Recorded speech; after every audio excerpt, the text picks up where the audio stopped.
mas às vezes até na igreja, a gente às vezes sai mais triste do que feliz, porque a gente sai mais chateado com o que a gente errou, do que feliz com aquilo que a gente pode consertar.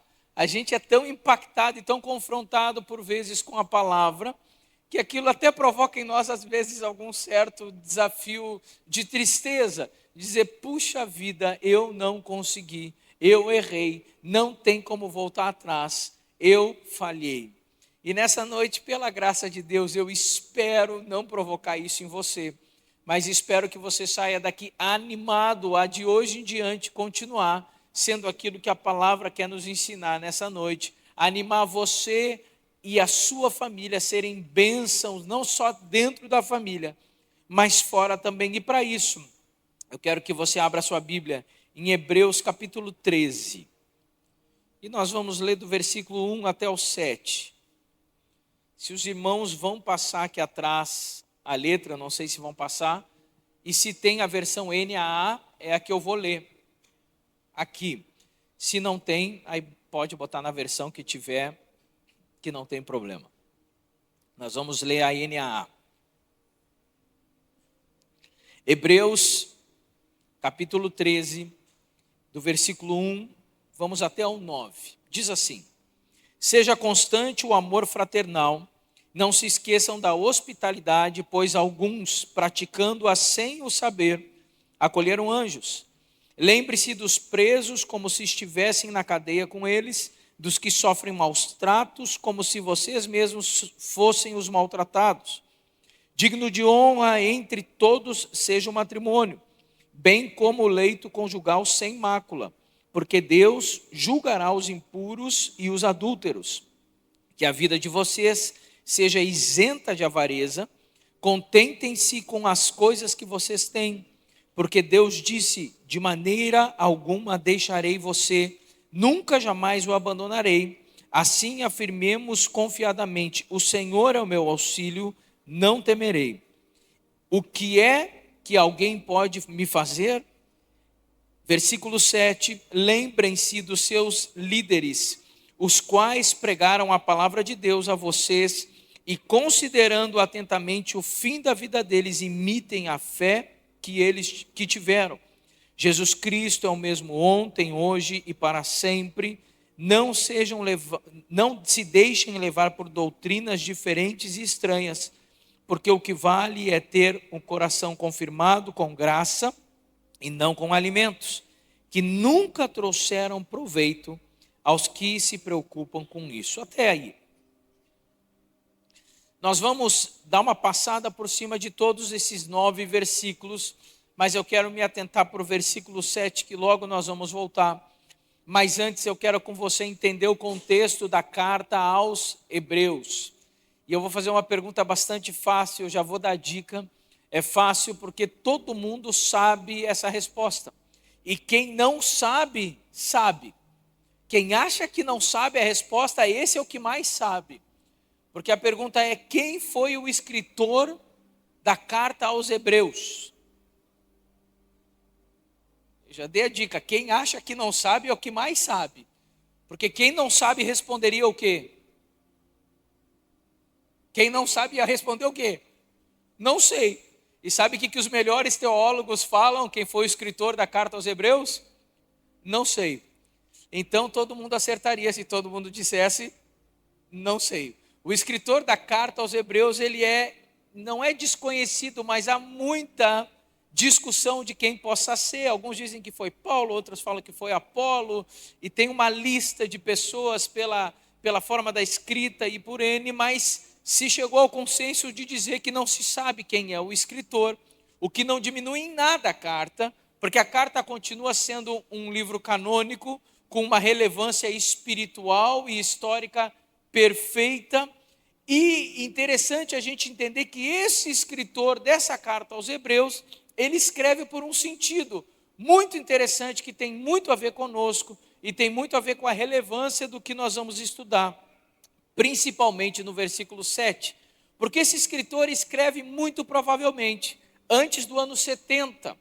70 depois de Cristo é o ano na qual Jerusalém é tomada e onde há grande dispersão dos cristãos que são perseguidos. Muitos deles acabam em Roma e são massacrados no Coliseu, em outras festas onde os cristãos eram mortos, atacados por leões, e você conhece essa história. Então foi a grande dispersão no ano 70, e onde a igreja se difunde e vai espalhada a pregar o evangelho de uma forma que eles achavam que não seria a forma na qual eles seriam convidados a pregar o evangelho a toda a nação. Como foi um fator histórico extremamente importante, e nenhum escritor relata isso, nem o escritor a carta aos Hebreus, acredita-se obviamente que essa carta foi escrita antes disso, porque senão teria sido relatado. Mas essa carta provavelmente é escrita muito próximo do ano 70, acredita-se que ali em meados de 60. Uma igreja que já tinha sido constituída, instituída, Jesus morre provavelmente no ano 30 e poucos, depois de Cristo, obviamente. Logo depois disso, a igreja é instituída em Atos, você sabe essa história. E aqui a igreja, mais ou menos, acredita-se, a gente pode chutar que ela tenha entre 20 e 30 anos de idade, uma igreja novinha, mas já com uma geração de pessoas que provavelmente não conheciam Jesus. Uma geração de 20 anos que não tinha visto Jesus, que só escutava a respeito de Jesus. Essa geração começa a passar por um problema. Qual era o problema? O problema é que ser crente dava problema. Ser crente lhe trazia complicações. Ser crente fechava algumas portas. Ser crente complicava às vezes o relacionamento da família. E é uma geração que começa a abrir mão do cristianismo e começa a pensar na hipótese de voltar ao judaísmo, dar um passo atrás. Eu não sei se você vê isso hoje, mas naquele tempo tinha. Alguns crentes que dizem assim, não é bem isso, não é bem assim. Ah, mas a Bíblia fala isso. Mas não é bem isso que ela quis dizer. Dá para nós dar uma aliviada aqui, pastor. Ah, pastor, não precisa ser tão duro nesse aspecto. O mundo mudou. O mundo está diferente. Dá uma segurada. Isso aí é coisa do passado. Antigamente era assim, agora vamos dar uma modernizada na igreja. Vamos dar uma melhorada nesse texto bíblico para ele não ficar tão... Qual é a palavra da moda? Não ficar tão... Me ajuda, minhas filhas sabem que a gente estava brincando com isso essa semana. Tão tóxico, pronto, lembrei. E esse texto é muito tóxico, pastor.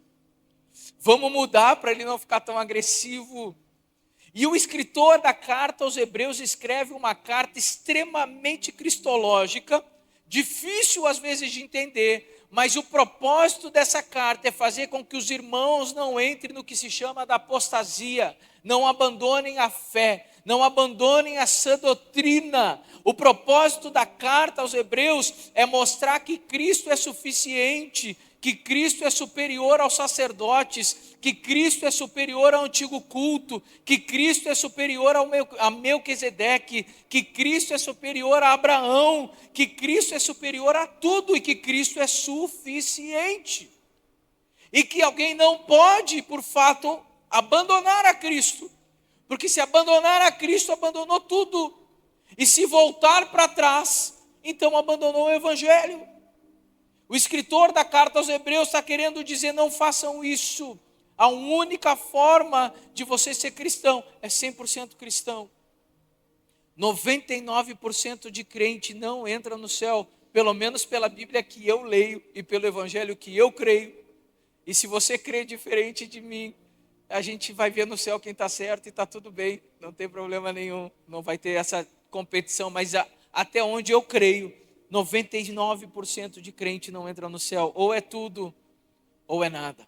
O cristianismo não dá para brincar. E o escritor da carta aos Hebreus vai dizendo muita coisa que a gente vai ver daqui a pouquinho, mas eu quero fixar os nossos olhos para Hebreus 13, capítulo 7, que tem a ver com o que nós vamos falar hoje, porque no 13:7 ele vai dizer, lembrem-se dos seus líderes, os quais pregaram a palavra de Deus a vocês. e considerando atentamente o fim da vida deles, imitem a fé que tiveram. E aqui é muito interessante porque Hebreus, do capítulo 1 ao 6, ele vai dizer um caminho da santidade prática, e nós vamos ver um pouquinho isso daqui a pouquinho. Mas depois, no capítulo 7, ele dá uma grande verdade que nós precisamos entender, e um princípio de vida que é aplicado para a minha vida, para a sua casa, para o seu lar e para a sua família.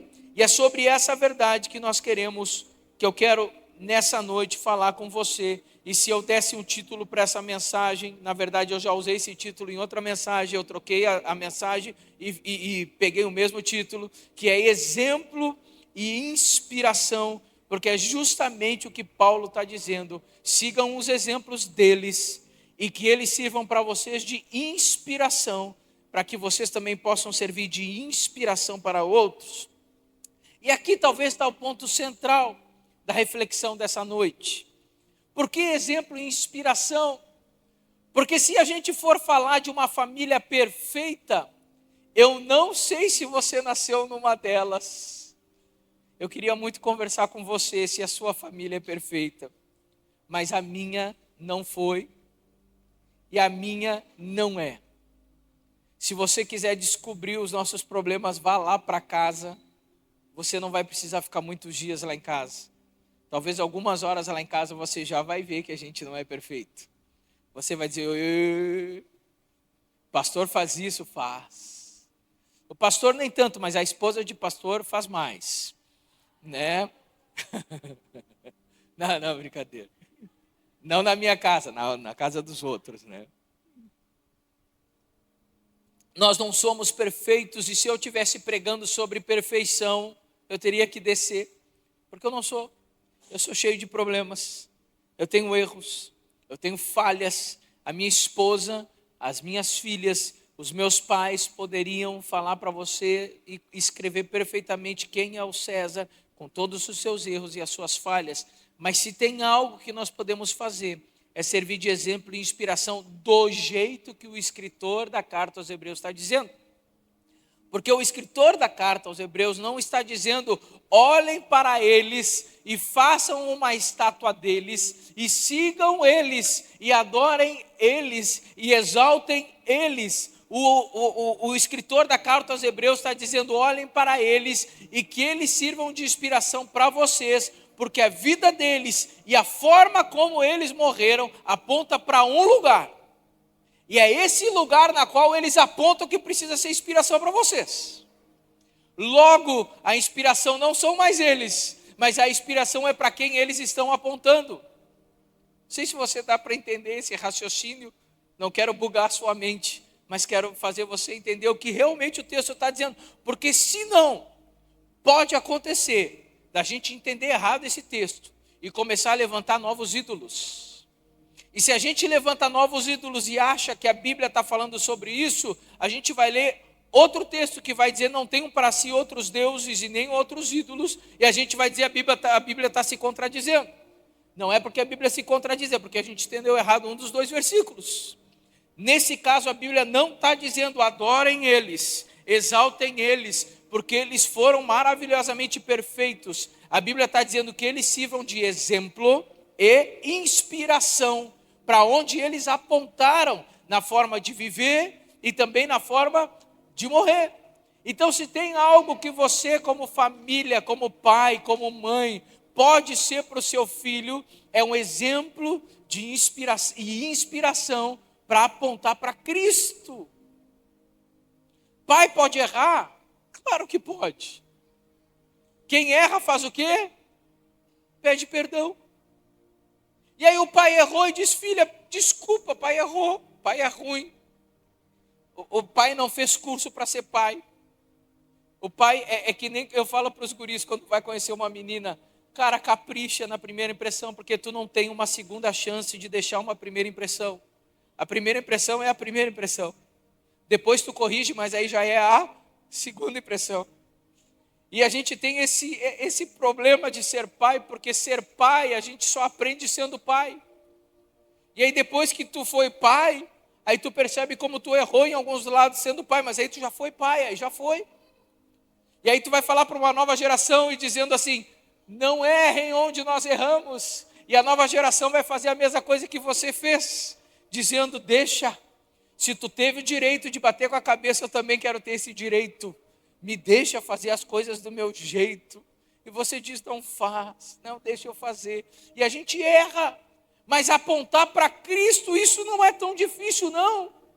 Porque por mais que eu erre, eu posso apontar para Cristo dizendo, filhos, desculpa, pai errou. Vamos orar, vamos pedir perdão. Na vida você pode apontar para Cristo.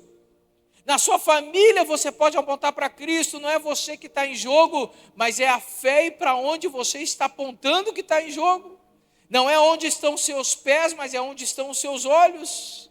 E aí eu me lembro de uma história bastante conhecida, que é do publicano e do fariseu, e que muitas pessoas que estão chateadas com a igreja, usam essa história que Jesus contou de uma forma bastante equivocada.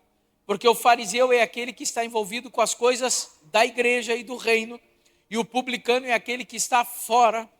E aqui Jesus vai dizer que o publicano, de certa forma, era superior ao fariseu, porque o fariseu olhava para si e dizia como eu sou bom, e o publicano dizia como eu sou ruim. Logo, o publicano é melhor, está tudo certo. O problema é que essas pessoas que estão chateadas com a igreja e com o sistema eclesiástico da igreja vão dizer que Jesus gosta mais de quem está fora do que de quem está dentro. E vão dizer algumas frases, por exemplo, se Jesus viesse hoje, ele não ia para uma igreja, ele ia para um bar, ele ia para uma boate, eu disse, querido, eu não sei que Bíblia você está lendo, eu tenho certeza que se Jesus viesse visitar esse lugar, Novo Hamburgo, às 6 horas da tarde, de um domingo, sabe onde é que ele ia? Ele ia para uma igreja, porque quem criou a igreja foi Ele, quem sustenta a igreja é Ele, e a igreja é dele, então sem dúvida nenhuma ele iria numa igreja. O que ele está criticando não é o fato do fariseu estar dentro de uma igreja e participar dos ritos religiosos. O que ele está criticando é que por mais que o fariseu está dentro da igreja, o coração dele, os olhos dele estão fora da igreja. Ele está mais preocupado com quem ele é do que com quem Deus é.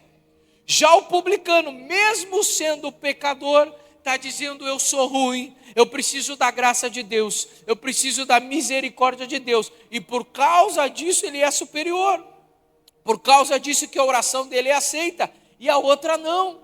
Mas em nenhum momento Jesus está desmerecendo o fato de alguém estar dentro da igreja, porque não é onde você está, mas é para onde você está apontando. É para onde o seu coração está apontando, é para onde os seus olhos estão apontando. Um comentarista bíblico vai dizer, o verdadeiro homem de Deus mostra aos outros como viver, e no final mostra também como morrer. Porque esse é o papel do cristão. O papel do cristão é apontar Cristo da vida até a morte. O papel do cristão é chamar sua família, reunir sua família, e por mais que você não tenha recursos, por mais que você não tenha estudo para isso, por mais que você não tenha dinheiro para pagar um psicólogo, por mais que você não tenha dinheiro para fazer muita coisa, você diz, nós estamos centrados e olhando para Cristo. E se nós errarmos em algum momento, a gente já pede perdão por antecedência, mas nós como família olhamos para Cristo.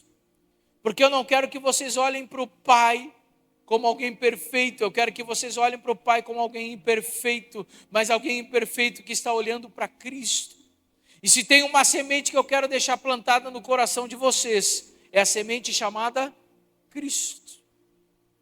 Eu com a minha família, obviamente com as minhas filhas, eu não sei se a gente vai conseguir deixar muita coisa para elas, porque a gente é pastor, financeiramente. Mas o maior legado que eu espero deixar para as minhas filhas, elas são pessoas e elas têm as decisões delas no caminhar, mas é que elas amem Jesus. E que para o dia que eu parta deste mundo para um lugar melhor, elas olhem e digam: eu quero continuar seguindo o Jesus do meu pai. Porque se elas fizerem isso, eu virei o jogo. Eu venci na vida. O resto é bijuteria. O resto não interessa.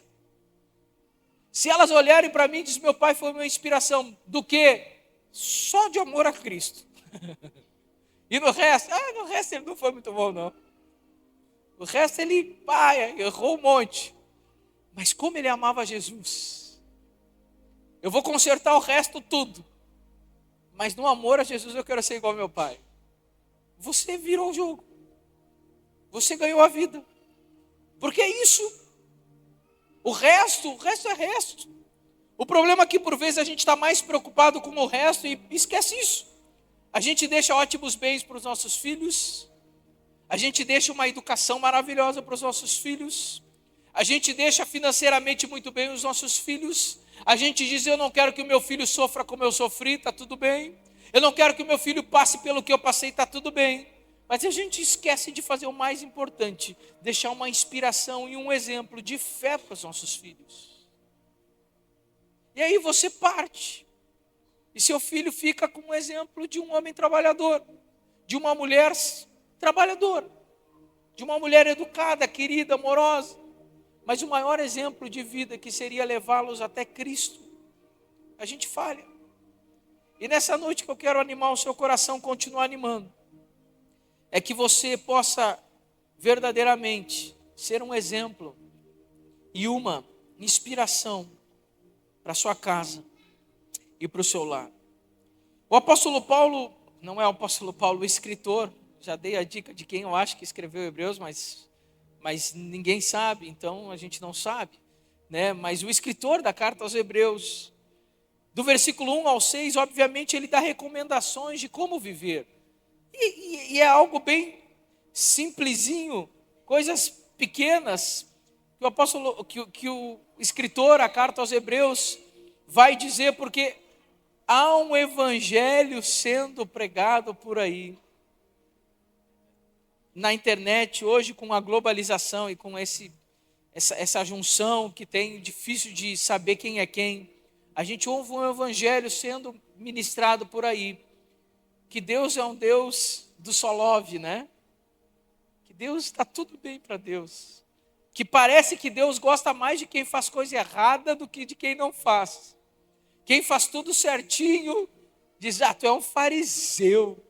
Deus nem deve gostar de ti. Está indo para onde? Estou indo para a igreja. Deus nem gosta de quem vai para a igreja. Porque aonde abundou o pecado, superabundou a graça. Se não tem pecado na tua vida, nem deve ter graça. Tem um evangelho rodando por aí, falando um pouquinho disso. Que Deus ama isso. Cuidado. Porque se tem algo que a Bíblia está cheia, são de regrinhas. São de muros. São de coisas que você tem que fazer. E o escritor não passa por cima disso. No final da sua carta aos Hebreus, ele dá algumas regrinhas. E eu daquilo que nós lemos, eu botei em tópicos. Ele vai chamar a atenção da gente para o amor ao próximo. Ele vai dizer: cuidem com o amor ao próximo, amem uns aos outros. Ele vai dizer da hospitalidade, recebam bem uns aos outros. Gasta com churrasco. Come costela quando tiver só você. Se vai receber alguém, compra picanha. Está na Bíblia, gente. Se vocês não encontraram isso, é porque não leram toda ela. Começa de Gênesis, Apocalipse, vai ter agora a partir do dia 12, começa. Enquanto isso, vai pagando picanha. Se lá em dia 12 de janeiro você mesmo assim não encontrar, e conversa com o pastor Marcos, aí é outro problema. Para aqueles irmãos que estão mais abençoados, compra o famoso Wagyu, né, que chamam, que alguns nem sabem o que é. Empatia. Ele fala de casamento puro. E depois ele toca num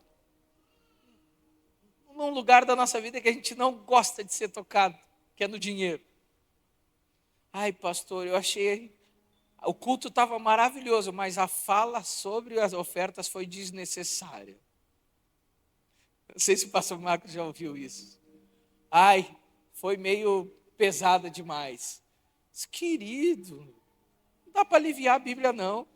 Você sabia que tem mais citações da Bíblia sobre dinheiro do que sobre salvação? Não é porque dinheiro é mais importante que salvação. A salvação é mais importante que o dinheiro. Mas é que a Bíblia sabe que a gente tem mais problema com dinheiro.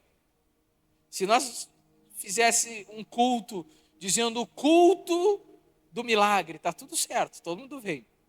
O culto da bênção, todo mundo vem. O culto da adoração, todo mundo vem. Agora é o culto de dar dinheiro. Primeiro que vai ser chacota. Tudo bem, o culto de dar dinheiro não faça isso, porque é imprudente, mas não é antibíblico. Porque a Bíblia fala disso.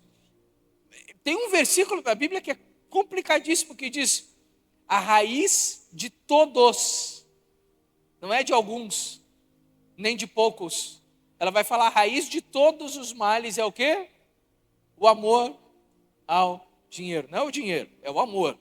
É o coração do homem que ama o dinheiro. Eu não sei o seu coração, meu coração ama dinheiro. Mas eu amo dinheiro. Não tem um dia que não entra um Pix na minha conta que eu não fico feliz. Nunca fiquei triste. Faz um teste, eu lhe dou meu Pix. Você faz aí para ver se eu não vou dar um sorriso. Notifica na hora aqui. Ninguém tem notificação no celular para problema, mas para Pix todo mundo tem notificação. Plim, entrou um Pix na sua conta. Olha que benção. É uma alegria, irmãos, quando entra um Pix. Uma alegria. E a gente é problemático, e a Bíblia vai falar sobre isso, mas não é sobre isso que nós estamos falando hoje. Depois, pulando por cima do versículo 7, ele cai no 9 e diz: não caiam em falsos ensinos. Como está perigoso de ser crente no Brasil hoje, gente. Eu não sei, meu coração tem se entristecido tanto nesses últimos meses. Eu, por uma opção minha, não de santidade, mas uma opção pessoal, de falta de maturidade, eu não tenho rede social. Mas eu vivo nesse mundo com pessoas que têm rede social. E a gente ouvindo, que pena que está dando a igreja brasileira nos últimos meses. Que bagunça que está rolando por aí. E está chegando as eleições, Deus tenha misericórdia de nós. Porque às vezes é mais desfavor do que favor. Tem mais gente falando um falso evangelho do que o verdadeiro evangelho. Hoje está tão perigoso ouvir mensagens de YouTube. Quer uma dica de alguém que não é seu pastor? Quer ouvir mensagem? Vem para a igreja. Liga para o pastor Marcos, pastor Milton. Pastor, tem algumas mensagens antigas de vocês, manda para mim. Está perigoso. Daqui a pouco tem um pastor plantando algo no seu coração que nem é da Bíblia. Você não sabe.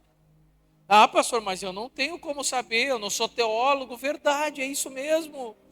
Então pergunte para um teólogo. Está aqui, o pastor Marcos é teólogo formado. Pergunta para ele. Eu tinha uma regra lá, quando nós congregávamos, pastoreávamos Esteio, agora estou colocando a mesma regra lá em Capão. Eu digo, quer olhar uma pregação no YouTube? Pode. Só se leu 10 versículos da Bíblia naquele dia. Mas quanto é que demora para ler 10 versículos? Vai dar uns 40 minutos de 1 hora. Desculpa, capítulo, versículo não, né? Capítulo. Vai dar 1 hora de leitura. Pastor, mas aí eu não tenho tempo de ler a Bíblia e olhar a mensagem do YouTube. Então só lê. E se está com muito tempo, lê os 10 capítulos, terminei. Aí ouve uma mensagem. Porque se você fizer isso, vai chegar um momento que você vai estar ouvindo uma mensagem e vai dizer: mas eu não me lembro disso no texto que ele está citando. Aí você vai ler o texto de novo e dizer: mas não tem na minha Bíblia esse enfoque que ele está dando. Quando fala sobre mulher samaritana, Jesus aponta o pecado dela. Ele não fala só de amor. Ele fala de arrependimento também. Mas o pregador não falou, só falou de amor. Só falou que Jesus aceita todos e ama todos, sem restrição. Mas aqui no meu texto da mulher samaritana, Jesus aponta o pecado dela e convida ela para uma real conversão com arrependimento. E aí você vai trabalhando. Porque hoje os falsos ensinos estão muito bonitos. Está mais bonito do que ouvir uma mensagem boa. Você ouve uma mensagem boa e diz assim: ai, que mensagem chata, que sono que me deu. As mensagens que eu ouço no carro, ninguém gosta de ouvir, só a Daphne. Porque teólogo só ouve mensagem chata. Aqueles pastores sentados dizendo: e vamos abrir a nossa Bíblia. E assim ele vai do início até o fim.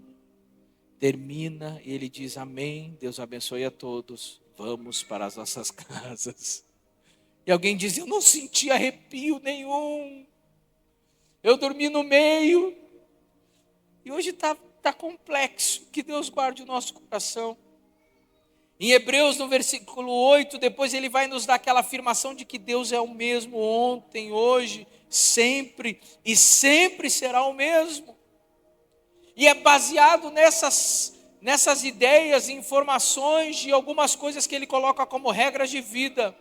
Da ideia de não ser tomado por falsos ensinos, e do princípio central do livro aos Hebreus, da carta aos Hebreus, que Deus é o mesmo, que ele diz: tendo tudo isso em mente, sejam exemplo e inspiração para uma próxima geração.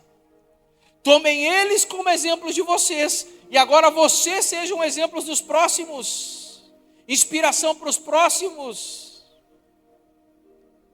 Mas hoje a gente não está tão animado a ser isso. A gente vive uma geração, e eu me incluo nessa geração, que vive tempos bons, e porque vive tempos bons se tornou um pouco mimada e egoísta. E está mais preocupado com o que Deus pode me dar do que o que eu posso dar para Deus. Uma geração que provavelmente poucas pessoas viriam na frente, se a gente fizesse um apelo: quem quer de fato colocar de fato em prática o que nós cantamos, perdendo tudo com amor e com alegria.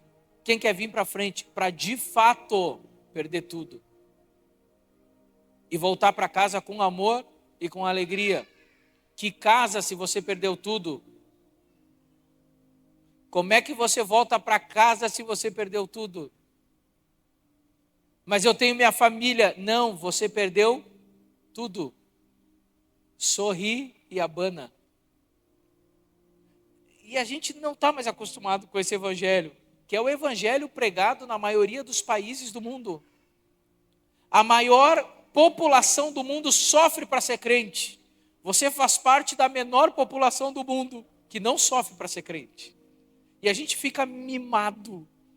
A maior população do mundo, se um pai de família aceitar Jesus, é muito provável que ele dure poucas semanas.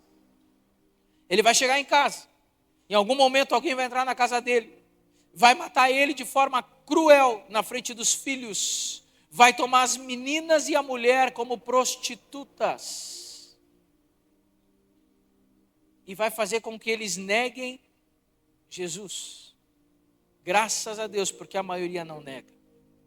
Muitas pessoas estão na cadeia hoje, nesse exato momento. Pessoas sendo torturadas nas cadeias de países perseguidos. E uma das formas de tortura: não se remexa no seu banco. Mas deixa eu só cutucar você um pouquinho, porque isso está acontecendo agora, nesse exato momento. Que dizem: nega Jesus. E a pessoa diz: não nego, então vem aqui, arranca uma unha, volta para a tua cela, pensa melhor, amanhã a gente conversa de novo. Amanhã eles vão ser acordados, sendo convidados a negar Jesus. Aí eles dizem: não, vem aqui que eu vou arrancar a segunda unha. E assim vão. Eles têm 20 dias para negar Jesus, e depois que termina as unhas, eles começam com outras coisas. Essa é a maioria dos crentes do mundo, perdendo tudo de verdade. Mas nós estamos mais preocupados com o que Deus pode nos dar, do que como Deus pode nos usar. Estamos mais preocupados em Deus ser o meu Deus provedor, do que eu ser exemplo e inspiração para uma geração. Nessas férias que nós tiramos essa semana, eu e a Daphne e as meninas estávamos descansando, e eu aproveitei para ler um livro, que é O Poder Secreto da Oração e do Jejum, que alguns, provavelmente muitos, já leram. E a esposa desse escritor, o Mahesh Chavda, não sei se é assim que se pronuncia, A esposa dele, ele cita num texto no seu livro, que numa das conferências ela foi chamada para falar. E ela disse, eu não tenho muita coisa para falar. E ela fala algo muito simples, mas que impactou a vida dele. Ele transcreveu no livro. Eu fui impactado pela resposta dela, transcrevi e trago para você nessa noite. Ela começa a abertura da sua fala, dizendo assim: espero que você esteja como eu. Estou desesperada pelo Deus vivo nesta hora. Descobri que há dois tipos de pessoas. Há pessoas que estão vivendo completamente absorvidas pelo estresse e pela natureza atormentada da nossa época. E há pessoas que estão vendo essa cena com certa distância e gritando: meu Deus, não quero fazer parte disso. Espero que você esteja neste grupo de pessoas que estão dizendo: Senhor, há algo mais na existência do que aquilo que vejo neste mundo. Fique desesperado por Deus. Desespere-se e permaneça desesperado. E quanto mais Ele tocar você, mais isso provocará a sua fome. E quanto mais Ele encher você, mais sedento você ficará. Eu não sei do que você está com fome hoje. Há uma igreja no Brasil que está com fome de um monte de coisa. Há uma igreja no Brasil que quando começa o culto está mais preocupado em terminar o culto para sair para jantar do que realmente encontrar o Senhor no culto. Há uma igreja no Brasil que está mais preocupada em sair bonito numa foto do que honrar o Senhor. Há uma igreja no Brasil que está mais preocupado com a sua própria vida do que realmente se entregar ao Senhor. A nossa igreja no Brasil, permita-me dizer a minha perspectiva, que pode estar errada, mas nos meus olhos há uma igreja no Brasil doente. Há uma igreja no Brasil que tem desejado muito pouco o Senhor. Crentes que não leem a Bíblia, crentes que não oram, crentes que não sabem o que significa a palavra jejum, crentes que nunca tiveram um encontro com o Senhor, crentes que duvidam de coisas que são pilares da nossa fé, crentes que querem discutir com o pastor e provar biblicamente de que isso ou aquilo não é pecado, crentes provando que algumas coisas é da velha aliança e que não se aplica mais nos dias de hoje, mas tem poucos crentes apaixonados por Jesus, sedentos pela presença de Jesus, dispostos a de fato entregarem tudo para receberem algo do Senhor. Irmãos, a nossa igreja está doente. Nossa geração está doente. E por isso, pode ser que as nossas famílias também fiquem doentes. Qual é a cura das nossas famílias? Sede por Deus. Sede pelo Espírito Santo. Sede pela graça de Deus. Porque isso é exemplo e inspiração. O maior exemplo e a maior inspiração que você pode deixar na sua casa é ter sede de Deus. A maior exemplo e inspiração na sua casa é ser uma pessoa que ama a presença de Deus e que não troca a presença de Deus nem por um prato de lentilha.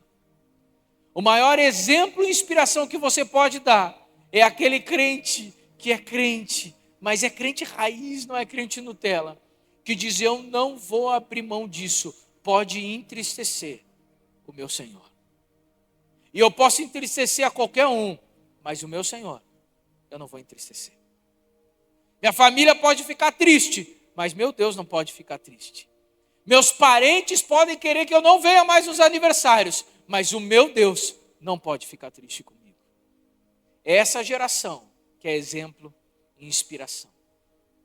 Homens crentes, mulheres crentes, jovens crentes, adolescentes crentes. Essa é a maior inspiração que você pode deixar para os próximos. Não é o que você consegue fazer, não é o quanto de império você construiu e nem o quanto de educação você armazenou ao longo do tempo. Tudo isso é muito bom, tudo isso é muito proveitoso para essa vida, mas não tem tanto proveito para a eternidade. maior proveito que você vai ter é conhecer a Deus. Tem nada melhor do que conhecer a Deus, se apaixonar pelo Senhor e pedir para que o Senhor continue aumentando essa sede. Como diz a esposa desse escritor, quanto mais você conhecer o Senhor, mais vontade você vai ter de conhecê-lo. O quanto mais o Senhor lhe alimentar, mais fome e sede de Deus você vai ter. Finalizando, talvez a pergunta que eu poderia lhe dizer, e eu sei que você, como família, como pessoa, tem muitos sonhos, muitos projetos, e a gente vem obviamente para um culto porque é um lugar onde a presença de Deus está, e porque a presença de Deus está, a gente sabe que o fator impossível, ele sai de cena. E eu não sei você, mas eu fico animado quando o fator impossível sai de cena, sabendo que Deus pode fazer coisas que eu não posso fazer. Eu fico animado com isso. Mas eu quero lhe tirar desse foco e hoje lhe colocar em outro foco, porque a gente pode pedir muita coisa para a nossa casa. E Deus pode fazer muita coisa pela nossa casa. Mas a pergunta é outra. A pergunta é o quanto você tem de fato desejado a presença de Deus. O quanto de fato a sua casa, o seu lar e a sua família tem sido um altar para o Senhor. Será que você não precisa fazer o que os profetas faziam antes de entronizar o Senhor? Eles precisavam arrumar o altar, organizar o altar, para que o altar fosse digno do Deus do altar. Será que talvez nas nossas casas e nos nossos lares a gente não precisa dar alguma organizada? Será que a gente não precisa tirar algumas coisas dizendo, Senhor, a partir de hoje, Tu és entronizado nessa casa, nesse lar. Esse lugar é Teu. Esse lugar é só Teu. Independente de quem eu fui, independente de quem eu sou, independente dos meus erros, das minhas falhas e dos meus defeitos, se tem algo que eu quero deixar de legado para os meus filhos, para a minha casa, para o meu lar, para uma geração que está vindo atrás de mim, não é o quanto eu acertei, mas é o meu amor por Deus. E por mais que eu não tenha feito tudo perfeitamente, a partir de hoje Tu és o Deus entronizado neste lugar. Nunca vai faltar sede da Tua presença. Nunca vai faltar vontade de Te conhecer. Sempre que o Senhor quiser entrar na nossa casa, o ambiente vai estar preparado, propício para que Tu entre. A gente não vai precisar organizar nada, não vai precisar esconder nada nas gavetas. O ambiente vai estar sempre pronto para que Tu entre na nossa casa. Não sei qual das mulheres que quando recebe a sogra em casa, entra em desespero, dizendo, eu preciso organizar a casa, para que a sogra não descubra o ambiente na qual o filho dela mora. E aquela correria e esconde coisa, e vai, e guarda, e organiza. Lá em casa a gente tem a Daphne, a mãe é o pavor das noras, porque a mãe é apaixonada em arrumar guarda-roupa. Então imagina você casada, que não tem como esconder, porque a mãe ama, sabendo que a tua sogra vai chegar na tua casa e vai abrir teu guarda-roupa. Jesus Cristo. É o momento que a Daphne ora com mais fervor, dizendo, volta logo, Senhor Jesus. Ela gosta também. Acostumou já, né? E a mãe gosta, ela ama, ela não reclama, ela não fala nada, ela fica feliz, quanto mais bagunçado, mais feliz ela fica. Ela ama, lá em casa ela tem um terreno fértil, né? Não porque minha esposa é desorganizada, não é isso. Nós passamos por um processo, nós estamos morando em Capão, e toda a nossa vida foi reduzida a 4 portas de roupeiro. Nós agora estamos alugando um apartamento com 4 portas, imagina, pastor Marcos. Nós morávamos aqui numa casa grande, e nós tínhamos 2 roupeiros, um roupeiro para mim e outro para a Daphne. E tudo isso teve que entrar em 4 portas. Os irmãos imaginam como é que estão essas 4 portas. Está assim, ó, não cabe nada. Mas talvez, será que por vezes a nossa casa não está assim? O Senhor quer entrar. O Senhor quer estar lá no meio. O Senhor quer ser o entronizado. Ele quer ser o centro. Ele quer ser adorado. Ele quer ser o grande. Ele quer ser o todo-poderoso. Ele quer habitar no nosso meio. Ele quer falar com você. Ele quer te acordar de madrugada. Ele quer lhe dar direção. Ele quer lhe dar conforto. Ele quer lhe dar esperança. Ele quer dizer como resolver os problemas do dia a dia. Ele quer que você durma preocupado, no meio da madrugada ele acorda rapidinho, ele te tira para a sala, ele conversa com você, você volta a dormir e você acorda de manhã super bem. E o seu cônjuge diz: o que aconteceu contigo? Você diz: Deus falou comigo. E agora eu sei o que fazer. Esse é o Deus que eu sirvo.